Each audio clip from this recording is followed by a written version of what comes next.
Tariq Woolen is a unique talent at 6'4" with 4.26 speed, but he's only been playing cornerback for 2 seasons. Rob Rang and I are going to be breaking down his strengths and weaknesses as he heads into the NFL with the Seahawks on our latest episode of Locked On Seahawks. You are Locked On Seahawks, your daily Seattle Seahawks podcast. Part of the Locked On Podcast Network, your team every day.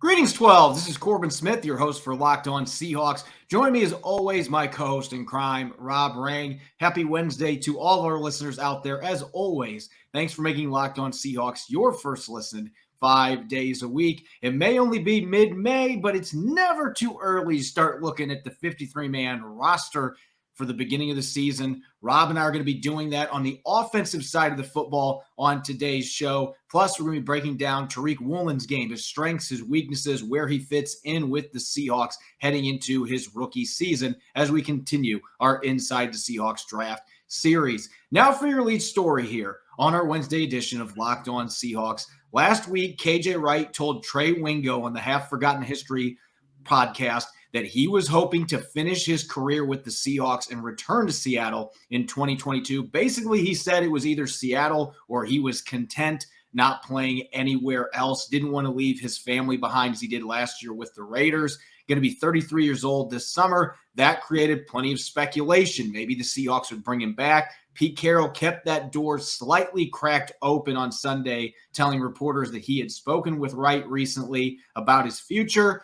But just one day later, less than 24 hours later, John Schneider slammed that door shut, telling Bob and Wyman on ESPN 710 that KJ Wright, if he's going to return to the Seahawks, it would only be in a non-playing capacity. And quite frankly, Rob, I think you and I were anticipating that that was the kind of response that we were going to get from John Schneider here, because the fit for KJ Wright to come back, it just hasn't been there. If they didn't want to bring him back a year ago, it's hard to believe now that they would be bringing him back into the fold to play linebacker next to Jordan Brooks. Yeah, you're absolutely right, Corbin. I mean, it is very hard to believe. I mean, not only the fact that KJ Wright, as you mentioned, is going to be going into his, he's going to be 33, and so an aging player. He's also at his best in a 4-3 alignment, and Seattle is, of course, switching over a little bit more to a 3-4 alignment. And Seattle has a lot of talent at the linebacker position. I mean, they literally used their first-round pick a couple of years ago on Jordan Brooks. He winds up setting the franchise record in tackles this past season. Clearly, Seattle feels pretty good about the linebacker position. The fact that they had not invested a draft pick in that position this year, they very clearly feel pretty confident what they have in Cody Barton be able to, kind of promote up into that starting position. The two outside linebacker spots are just so much different than they were when KJ Wright was a superstar for the Seahawks. They want those outside linebackers to be able to kind of pin their ears back and rush the quarterback. And KJ Wright has shown the ability to do that, but he wasn't asked to do that very often in the NFL. And at his age, that's not something that he is suddenly going to, be able to kind of turn over a new leaf and be a superstar in that regard. So I think that the fact that Pete Carroll kind of looked at the camera, looked at those who were asking his questions and said, yeah, he loves KJ Wright. Anybody who's paying any kind of attention to what number 50 did on and off the field for this franchise, I think they also love KJ Wright. But to expect that he is going to come back to the Seahawks and actually play, I just think is very, very unlikely. And so with all due respect to KJ Wright, again, as the man and as the player, I think that his success in Seattle speaks for itself, that this is a man that deserves to be in the rafters, deserves to be back to the team in type of a coaching or analytical position. But I would be stunned if Seattle brought him back in any type of playing position at this point. Yeah, you mentioned the arrival of Cody Barton and how well he played the last 2 games for Bobby Wagner last year. It's clearly evident based on what Pete Carroll has said, what John Schneider has said, the fact that they made a statement not drafting a linebacker in a really deep draft for the position. All the moves that they have made have suggested that they are content with the group of linebackers that they have right now. And it's worth noting, Ben Burkervin is back running, so they're going to have him back from an ACL injury. He is pretty much 100% recovered from that, or should be 100% recovered from that when we get to training camp. John Radigan, from what I've been told, is ahead of schedule. His injury to his knee happened in December, so I thought he probably wouldn't have any chance to be ready for the start of the season, and maybe he still won't, but it sounds like he's got a fighting chance potentially to make it back in that 7 to 8 month range, which would put him in position to be back. So 2 young linebackers that you have depth-wise.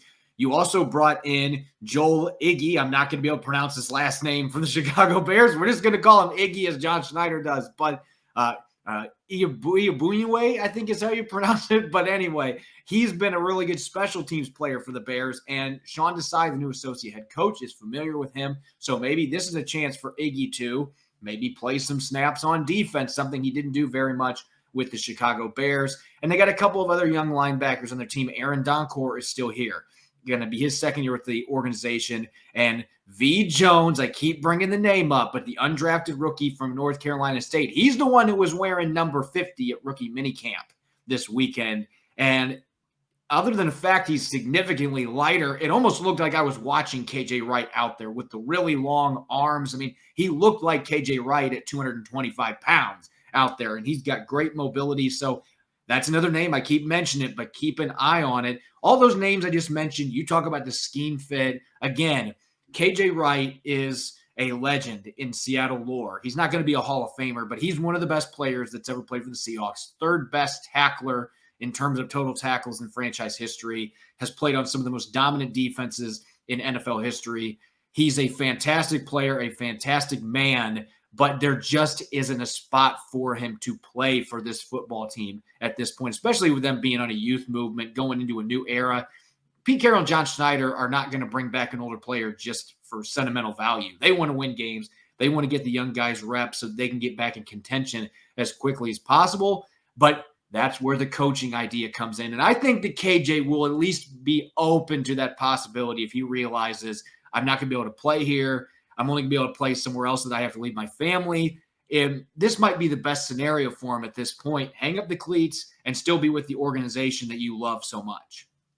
Yeah, I mean, he said as much. I mean, he said, and his word was content. He said that he would be content if this is it. His biggest career goal was to play for 10 seasons in the NFL, and this past season with the Las Vegas Raiders was his 11th. Obviously, he won a Super Bowl in Seattle. He qualified for a Pro Bowl. He was, in my opinion, not just looking at the Seahawks, but looking across the entire NFL, one of the truly most underrated all-around linebackers in all of the NFL. You asked him to rush the quarterback, he could do that. You asked him to play up close to the line of scrimmage and be able to hold up at the point of attack, be able to shed a block or make tackles at the line of scrimmage. He could do that. He certainly, with his length, his instincts, was able to drop back into coverage, make a lot of plays in that regard as well. He was incredibly durable. As a former day 3 selection to wind up carving out the NFL career that he had, again, Corbin, I think that it's easy to say, put him up in the rafters as being, somebody who deserves to be in the ring of honor. And I don't say that easily. I think that KJ Wright is truly one of the elite players and people that the Seahawks have ever brought onto their team, and that he deserves all the respect that he is likely to get. But at the same time, I do think that his time as a player for the Seattle Seahawks is now past. And I think that the Seahawks would be wise to bring him back into any fold, any way that they possibly could. But again, at the same time, I think that the youth movement is absolutely happening. In my conversations with the Seahawks coaches and, front office staff, it wasn't just the fact that they won a Super Bowl.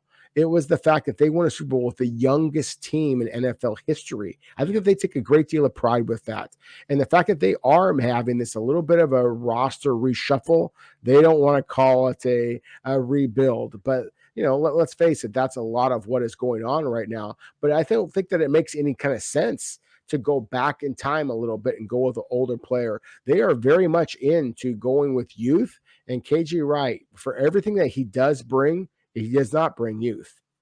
Yeah, it's just the state of the roster. I think if this team was in the position they were in going into last year, and they had the linebacker situation and Bobby Wagner wasn't there, they might have strongly considered bringing him back a year ago. But that is not the situation that they are in right now, and they truly are going into a youth movement. So while fans would love to see 50 out there again playing for them, it's most likely not going to happen unless there's some injuries and then suddenly there's a major need. I could see that potentially coming into play, but as things stand, I wouldn't expect to see KJ Wright play any more snaps for the Seattle Seahawks. It's only mid-May, but that doesn't mean it's too early to take a look at Seattle's 53-man roster. So we're going to be checking out the offensive side of the football after the draft, after rookie minicamp, heading into OTAs here in a moment. It's almost summer today. We finally had some sun come out here in the Pacific Northwest, and that means trips, vacations, and you're going to make sure you bring plenty of snacks if you're going hiking or you're going out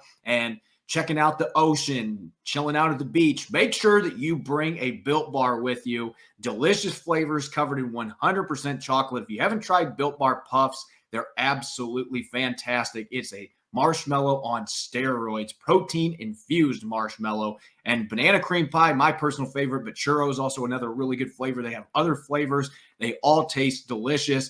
And then they've got the regular Built Bars too, less than 200 calories, less than 5 net carbs, less than 5 grams of sugar, and 17 grams of protein. And those come in delicious flavors, including one of my personal favorites here, cookies and cream. Got to have a nice bite here for the show here. Got to keep myself energized. Fantastic. Tastes just like a candy bar, but 17 grams of protein. And it doesn't have the calories, doesn't have the net carbs. It's healthy and it tastes delicious. Visit Built.com and use the code LOCK15 to get 15% off your next order. Again, that's Built.com. Use the code LOCK15 for 15% off your next order. You're listening to the Locked On Seahawks podcast, Wednesday edition. I'm Corbin Smith, mowing down on a Built Bar. With me, as always, my co-host in crime, Rob Rang. Thanks for making Locked On Seahawks your first listen 5 days a week. All right, Rob, let's talk 53-man roster. Now, we're not going to make projections today. Man, this Built Bar is really delicious. We're not going to talk projections today necessarily, but we are going to take a look at where the roster stands on offense. And without further ado, mid-May, we're only a few months away from training camp. Let's check out where the skill positions lie for the Seahawks. Obviously, the quarterback position, you got Drew Lock, Geno Smith, Jacob Eason. They added undrafted rookie Levi Lewis in the backfield. Some uncertainty about Chris Carson's health, Ken Walker III, Travis Homer, DJ Dallas, Josh Johnson. They've got Rashad Penny back. Receiver looking pretty loaded with Tyler Lockett, DK Metcalf, D. Eskridge, couple of 7th rounders in Bo Melton and Tariq Young, some guys like Penny Hart and Cody Thompson who have played significant snaps for him the last couple of years. And even at tight end, you've got a newcomer in Noah Fant. Will Dissly's back. You're still hoping Colby Parkinson can have that breakout year. There's a lot to like on this side of the football. Obviously, some big question marks, most notably who's going to be your starting quarterback. But at the same time, there is a lot of talent at the skill positions. No, there absolutely is. And yet it's the skill positions that I wanted to focus in on my early projection here as to who the Seahawks might be looking at as some of the very last players that they might have to cut when they make that, that cut down to number 53 overall. That's what you asked me to do here, Corbin. And so I'm just going to kind of jump right into it and tell you some of the players that I think that Seattle might want to bring back, but at the same time, just recognize that they don't necessarily have the upside to be able to warrant keeping on the 53-man roster. I think that you look at that wide receiver position. I mean, obviously at that spot, as long as cornerback on the defensive side, it is going to be the biggest, most bloated position. The fact that you have two absolute superstars in Tyler Lockett and DK Metcalf, you have the early draft pick a year ago, of course, in D. Eskridge, then those three guys are as locked in as you possibly can get. But when you start looking a little bit lower down that depth chart, then I start to wonder about who of these players are going to be able to make that team. And I look at the guys that they brought in this year. I'm really am intrigued by Bo Melton, as well as Tariq Young. Just the fact that they are very different type of receivers and have the physical potential that they possess. I think that might put a couple of other guys who are young, but also not, frankly, quite as athletic as the aforementioned Melton and Young. And so to me, I'm just going to kind of kill two birds with one stone, so to speak, here. And that being Cade Johnson and Aaron Fuller, good football players, guys who don't necessarily have elite size, elite speed, elite quickness. And so to me, if we're asking me for a couple of guys that are going to be the last players, I think on the cuts, I think that Cade Johnson and Aaron Fuller, those two wide receivers, are not going to make Seattle's roster, but still are going to be good enough players that you're going to wish that they did.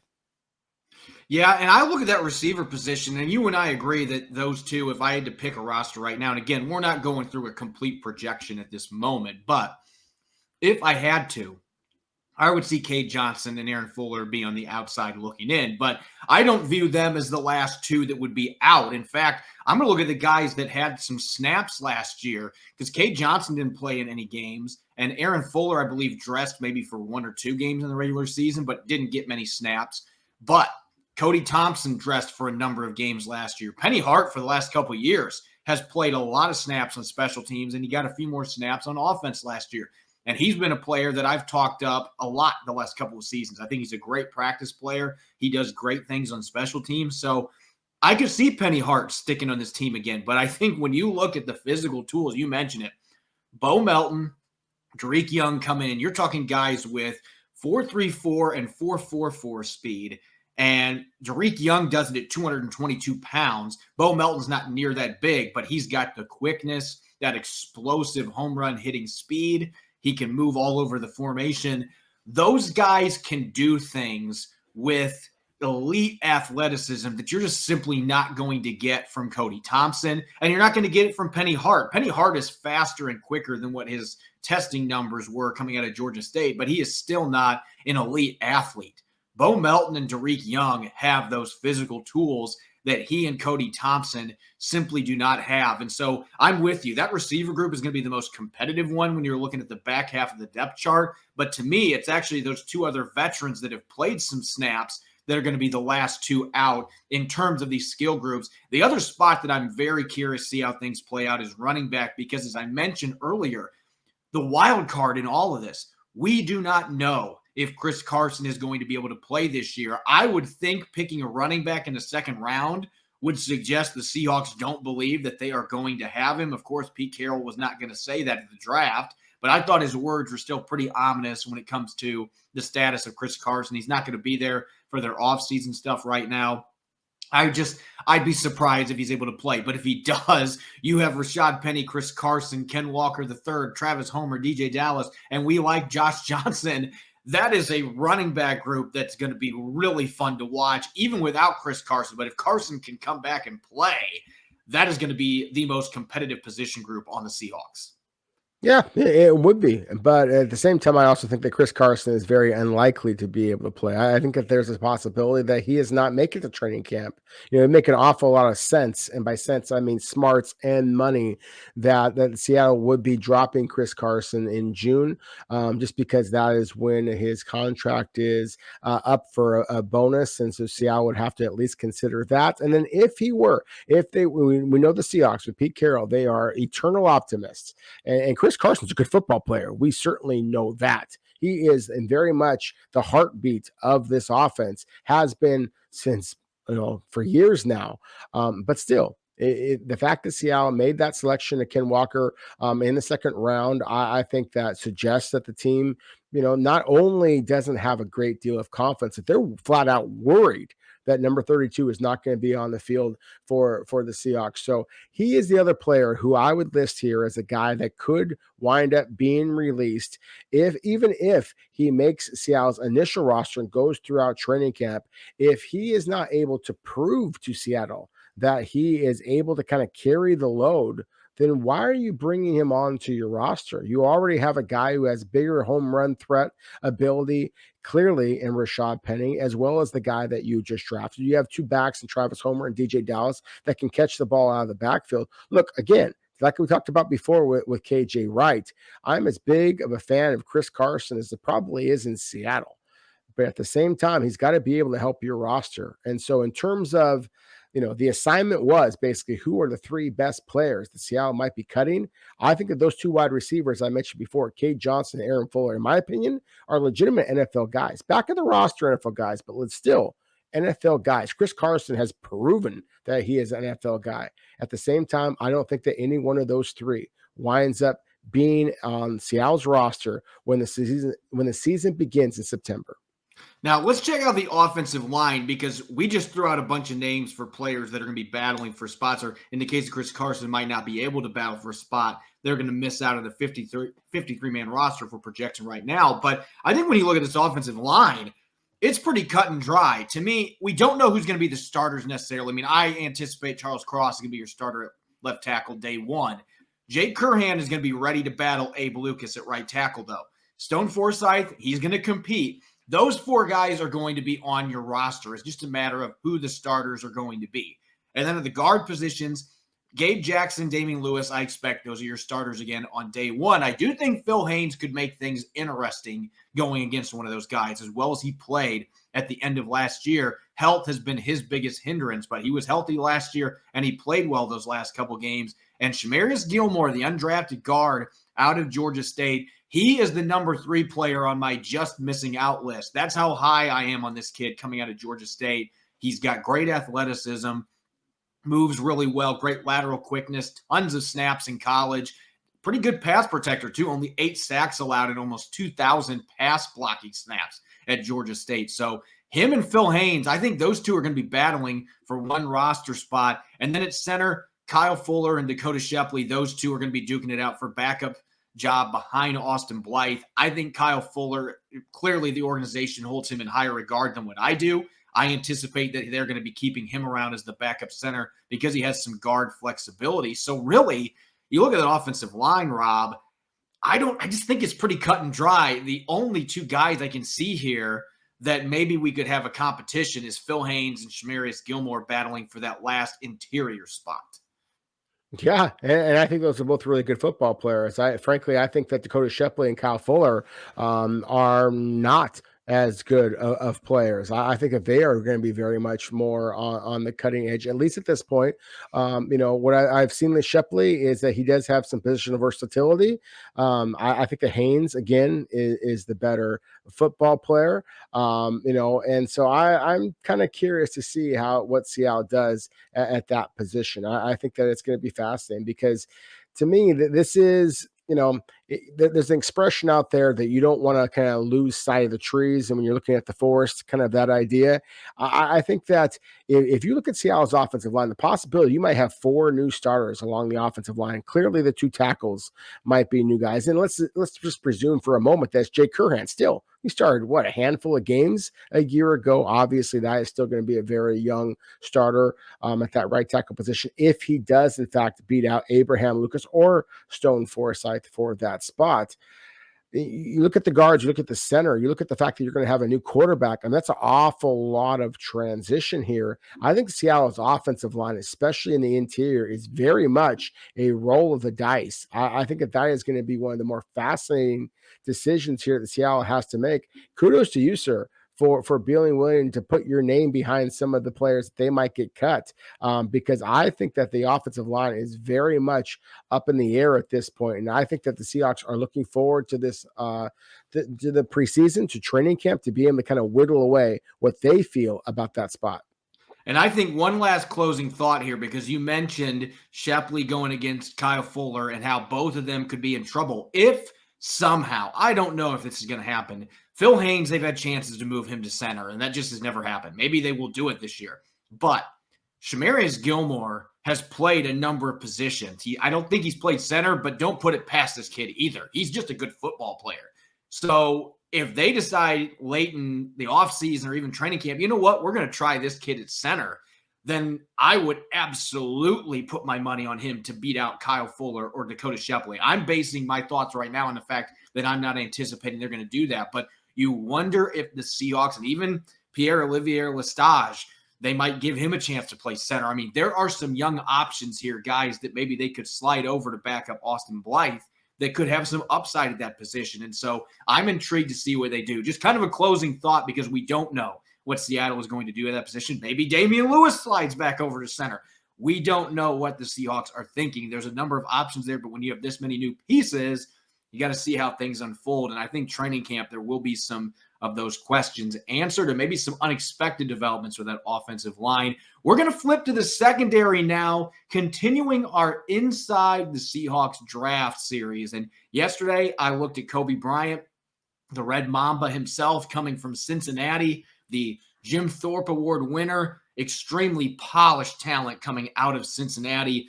Now we're going to go with the other rookie corner who was picked in the 5th round at pick 153, Tariq Woolen, who really is the exact opposite of Kobe Bryant. He has incredible physical tools, and I've said this a number of times, and it's true.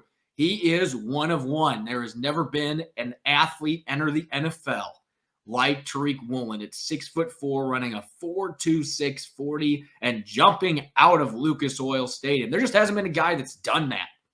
And so he's coming into the NFL with really rare physical traits, the size, the speed, the length, but he's so raw. He's only been playing the cornerback position for 2 years. And when you watch the film, I'm going to be honest, and you and I talked about this during the pre-draft process, Rob, there's a lot more bad than good when you watch the film in terms of the way outcomes of plays were. And I think a lot of it just had to do with the lack of experience and needing work with technique and things of that nature. I believe that Tariq Woolen has the talent to be a very good NFL corner, but it's going to be up to this coaching staff to develop him, because his ball tracking skills, he's way behind the 8 ball right now. He plays with his back to the quarterback too much. He misses tackles. He leads with his head. He doesn't necessarily understand his zone dropping depth a lot of the time. I mean, it's things you would expect from a guy that has not played corner very much. And so this is going to be a true project for Pete Carroll and Carl Scott and the rest of this coaching staff. Oh, no question about it. I mean, I would be surprised if Tariq Woolen actually sees a snap, at the cornerback position as a rookie. I think that where he is going to be able to make his, initial impressions and make this roster is going to be on special teams as a gunner. That elite speed, that elite length, 34-inch arms, that should allow him to be a guy that should be able to race down the field on special teams and be able to collect some tackles in that regard. That's the way that we've seen Seattle defensive backs have been able to kind of make their mark and impress Pete Carroll in the past and earn opportunities on defense is via special teams. And so that's what I think that Tariq Woolen is going to have to do. The single biggest thing that I have concerns about, Corbin, is the tackling ability. I see a guy who just has so much athletic ability that he can miss in his initial jam and still has the recovery speed and the height, the length to be able to leave very, very narrow windows for quarterbacks to be able to exploit. That he can get shook a little bit in coverage. But again, because of his length, he's going to be able to slip his hand in there, be able to create a pass deflection, maybe spot it up for the up in the air, and see how safeties or linebackers who are kind of converging on the football should be able to kind of pick that up out of the air, be able to make an interception. And that's, the kind of stuff that a guy that has that height and arm length should be able to take advantage of.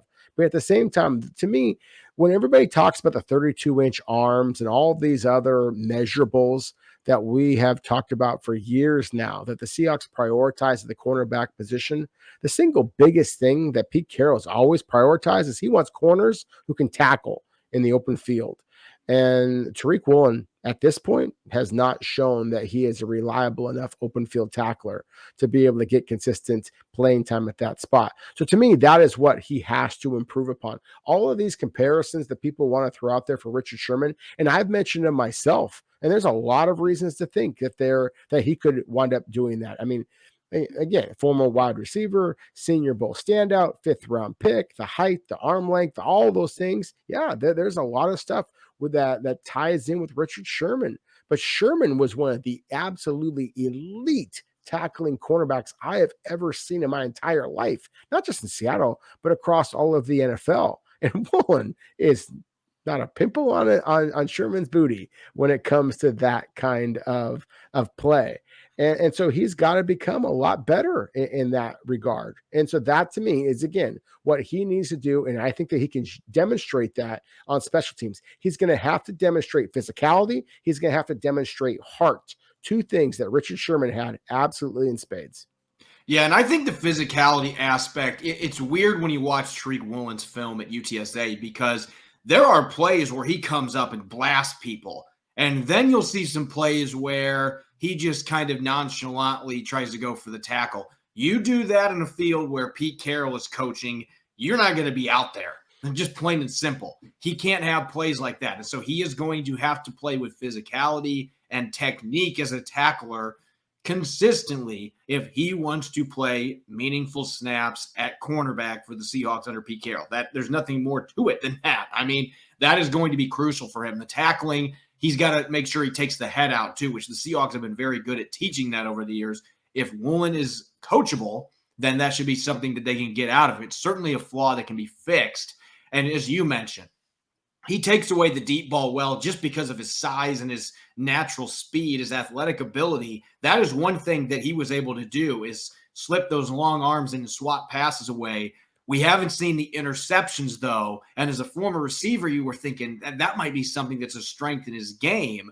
Richard Sherman, it certainly was, coming over from receiver to cornerback, but a lot of balls went right through Tariq Woolen's hands. And so, again, there's a lot of unpolish here.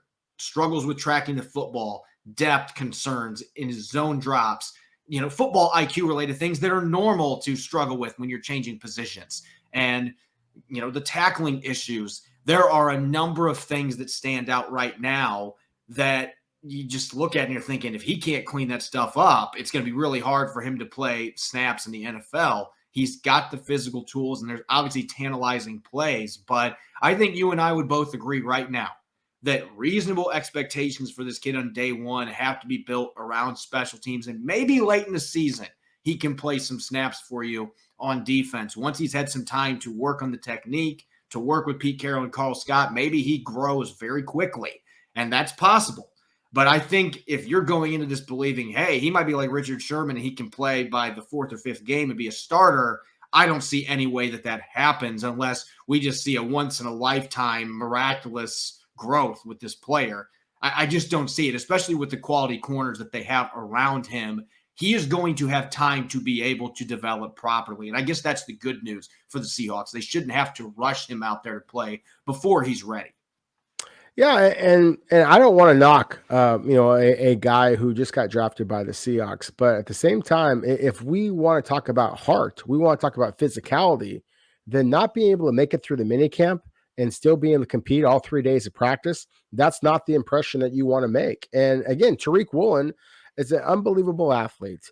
And maybe I'm going a little bit overboard here in suggesting that he kind of left the Seahawks wanting a little bit more as his rookie in the minicamp and practicing one day. I mean, at least the day that I was there to watch him on Saturday. I mean, he's up there in sweats, just kind of watching practice. Look, I mean, again, you're an elite athlete. The Seahawks are going to reserve every bit of opportunity for you to be able to prove what you can do. But at the same time, this was your opportunity to prove it. And the fact that he was unable to kind of persevere through those 3 days of rookie minicamp, that is that kind of wide receiver diva kind of stigma that you have to fight through. And so, again, I think that he has all the upside in the world. There are very few teams that I gave a higher grade to in the NFL draft process this year in the report cards I did for FoxSports.com than I did with the Seattle Seahawks. I gave him an A-. But one of the things I do have some concerns about, and I'm not the only one, some of the people in their own building have concerns about, is this new rookie team, do they have enough want to, enough fire, enough desire, enough just physicality and just mean enough? And I thought that Tariq Woolen did not demonstrate, not prove that he had enough of that physicality and fire in that rookie minicamp. So again, he had his first opportunity to demonstrate that and wasn't able to do so. So that to me would be one of the concerns I have about Seattle's very, very talented, but sushi raw cornerback. Yeah, and I don't know that I necessarily agree with you on the rookie minicamp thing just because I agree with you that those reps are invaluable for an incoming rookie, especially a day 3 guy. So we can agree on that. I think that the Seahawks stance probably was, we don't want you out there running full bore if you're dealing with a sore hamstring when it's the first week of May. So they probably were looking at it from that perspective. And he was partaking in their walkthroughs and was active in doing all of that other kind of stuff. And so, for that, I guess for those 3 days, not a big deal. But I think you and I can agree there are a lot of plays on film that I was kind of left wanting more in terms of effort. And if you're doing that in Seattle for Pete Carroll, you're not going to be here very long. So that's something that's going to have to be ingrained in him once he gets back in the field, whenever that is. Hopefully at the start of OTAs, he'll be out there. And Pete Carroll and Carl Scott, the rest of the staff, can really start to hammer that home. Hey, there's a certain type of effort and a certain type of enthusiasm that we want from our players. And I think Tariq Woolen has shown on film that he's capable. There's just been a lack of consistency there. Can you find that? Can you find the technique? If you're able to couple those two things with the pure tools and athleticism that this guy has, then the sky truly is the limit for this kid. But there's a lot of boomer bust potential when you bring in a prospect like this that's so unpolished and needs refinement. We'll have to see what the Seahawks can do with him. And it's going to be probably the most fascinating player they drafted this year just because of his physical tools and just the pure upside and where he's starting at coming into the NFL. As always, you can follow me on Twitter at Corbin Smith NFL. You can follow Rob at Rob Rang. Make sure to check out the Locked On Seahawks podcast on Apple Podcasts, Google Podcasts, Spotify, and streaming 5 days a week on YouTube.